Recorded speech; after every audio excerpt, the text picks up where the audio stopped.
मुंबई ठाण्यात सकाळपासून मुसळधार, बोरिवलीमध्ये गेल्या 24 तासात 171 मिलीमीटर पाऊस. मुंबईच्या पश्चिम उपनगरामध्ये पावसाचा जोर अधिक, अनेक भागात पाणी साचायला सुरुवात.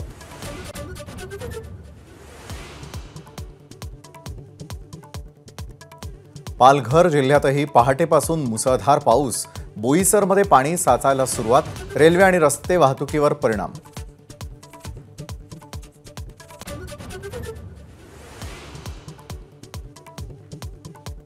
मराठा आणि ओबीसी आंदोलन मर्यादेबाहेर जाणार नाही याची काळजी घ्या. शरद पवारांच्या राज्य सरकारला सूचना. तर केंद्रानं बघ्याची भूमिका घेऊन चालणार नाही, पवारांच्या कानपिचक्या.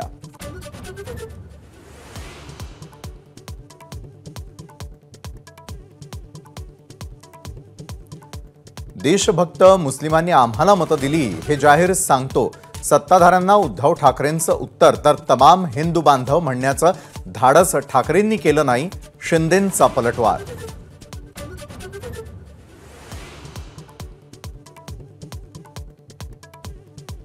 मित्रपक्षांशी जागावाटपाचा फॉर्म्युला लवकर निश्चित करा.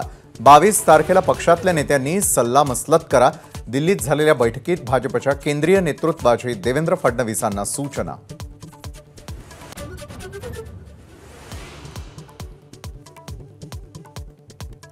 नाशिक दौऱ्यासाठी राज ठाकरे रवाना. विधानसभा निवडणुकीच्या पार्श्वभूमीवर पदाधिकाऱ्यांची बैठक. तर संत निवृत्तीनाथांच्या पालखीतही सहभागी होणार.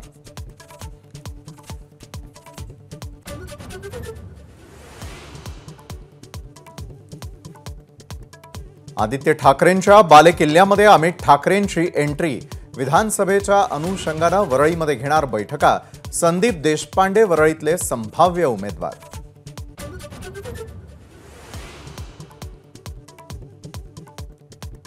लोकसभेतल्या पराभवानंतर सुजय विखेंची 40 केंद्रावरील ईव्हीएम व्हीव्हीपॅट पडताळणीची मागणी. 18 लाखांचं शुल्कही भरलं.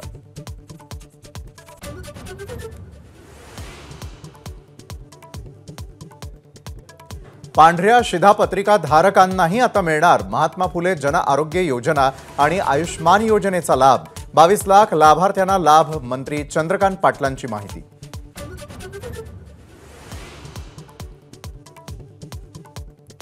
मंगळवारी घेतलेली यूजीसी नेट परीक्षा रद्द. परीक्षेमध्ये गैरप्रकार झाल्यानं केंद्रीय शिक्षण खात्याचा निर्णय. तर आता नीट परीक्षाही रद्द करा, काँग्रेस अध्यक्ष मल्लिकार्जुन खरगेंची मागणी.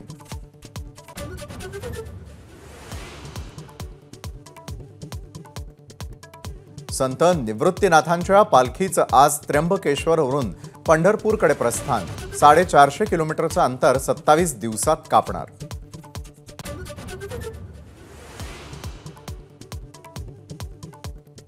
रायगडावर आज तिथीनुसार शिवराज्याभिषेक दिन. मुख्यमंत्री उपमुख्यमंत्र्यांच्या उपस्थितीत सोहळा. नाशिक नागपुरातही कार्यक्रमांची रेलचेल.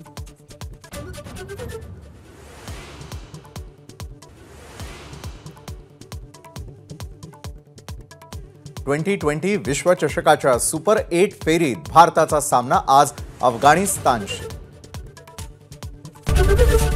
एबीपी माझा, उघडा डोळे बघा नीट.